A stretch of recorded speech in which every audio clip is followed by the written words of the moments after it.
man sa mundo o arkitekto, dala-dala mo ang pagka-Pilipino. Saan ka man mapadpad sa mundong ito, tumatatak ang galing mo. Sa hilaga, timog silangan o kanluran, galing mong paglaban. Sa bawat guhit at disenyo, ikaw ang kailangan.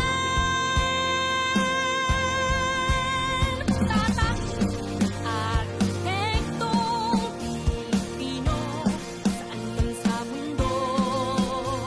Tatak, arkitektong Pilipino, galing at husay mo.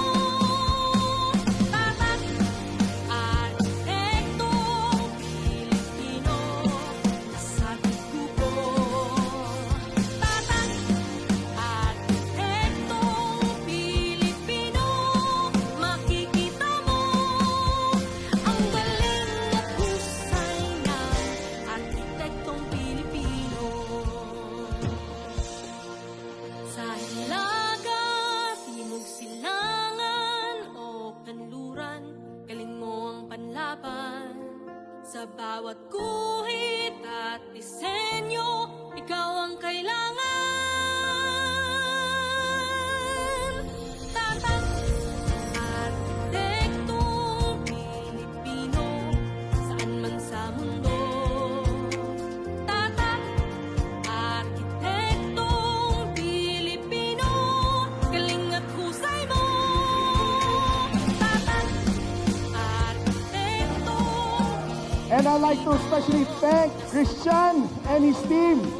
Christian, where are you? For putting up this historical event for our organization, being the first in the history of holding this kind such of a social night event. And I'd like to propose a toast to the success of the succeeding nights and days of our NatCon 49 and CONEX 2024, together with our esteemed speakers, together with our architects, the new breed of architects for global competitiveness. Let's put up our game, let's up our advocacies, and let's up our journey as a profession, as architects. Cheers to a better architecture here in the Philippines. Cheers to a better architecture of the world. Thank you for being part of history of the biggest gathering of Filipino architects. Maraming salamat po at magandang gabi and enjoy the night.